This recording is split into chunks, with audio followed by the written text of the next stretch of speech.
ইউটিউবে পেমেন্ট পেয়ে বেরিয়ে পড়লাম বাজার করতে। কিছু জানি না কেন আমার না পেমেন্ট পেলেই মনে হয় কি সবার জন্য কিছু না কিছু কিনি।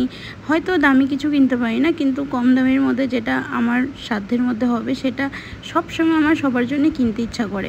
আমার জন্য ধরো যখন ইচ্ছা করে তখন অনলাইন থেকে এটা ওটা নিয়ে নিই, কিন্তু কত সময় হয় কি বলো তো, যে সবসময় না ঘর থেকে শুয়ে বসে যে আমরা অর্ডারটা করি তার থেকে কিন্তু গিয়ে কেনার একটা মজা আলাদা। অনেক কিছু দেখা যায়, নিজের হাতে ধরে কোয়ালিটি বোঝা যায়। তো এখন আমরা চলে এসেছি মহেন্দ্র দত্ত যে একটা কাউন্টার রয়েছে দুর্গাপুরে, তো সেখানে। আর আমি তো হাসছিলাম কেন বলো তো, বলছে আমি চলে এসেছি রেইনকোট দেখতে। তো রেইনকোটটা দেখে আমি তো এক দুটো দেখছি, এবার একটা দেখেই তো নেওয়া যায় না, তো এই রেইনকোটটা দেখিয়ে তার আগে দাদাটা বলছে যে এই রেইনকোটটা পরে বিয়েবাড়িও যাওয়া যাবে। এবার বলো, রেইনকোট পরে যদি কেউ বলে বিয়েবাড়ি যাওয়া যাবে, এবার হাসি কান্না পাবে বলো। তারপর দেখলাম যে সত্যি এত সুন্দর রেইনকোট পরে বিয়েবাড়ি যাওয়া যেতেই পারে। তারপর ওর মধ্যে একটা পছন্দ করে নিলাম, নেভি ব্লু কালার যেটা ছিল সেটা পছন্দ করে নিয়েছি। আর এদিকে রয়েছে ছাতা। এবার আমি ভাবছি ঘরে বাবু আছে, মহেন্দ্র দত্তর যেহেতু এই শোরুমে এসেছি, তো একটা ছাতা নেওয়াই যাক বাবুর জন্যে। তো আছে, কিন্তু তাও একটা হয় না নিজের হাতে দেখে একটা ছাতা কিনবো।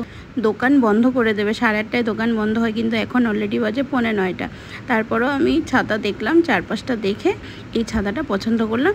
ব্ল্যাকেই ভালো লাগে, তাই না বলো? বাবুর জন্য তো, বাবুর জন্য আর কি অন্য কালার তো নেওয়া যায় না। তো দাদার জন্য রেইনকোটটা কেনা হলো, আর ওই 1,500 টাকা থেকে একটু কম পড়লো, আর এই ছাতাটা ওই 500 টাকার ভিতরে হয়ে গেল। তো এই দুটো জিনিস কিনে নিয়ে এবার যাব বাড়িতে।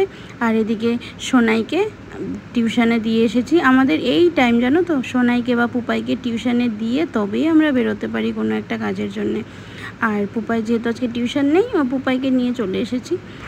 টাকা পেমেন্ট করে এবার বেরিয়ে যাব। দেখছি যে হাতের সামনে বড় সে ফ্যামিলি ছাতাও বলে না, এই বড় বড় ছাতা দেখে এত ভালো লাগলো, তাই ইচ্ছা হলো একটা এরকম ছাতা নেব। তো আজকে না, অন্য সময়। তো চলো, হ্যাঁ আজকের জন্য আসছি। সবাই ভালো থেকো, নমস্কার।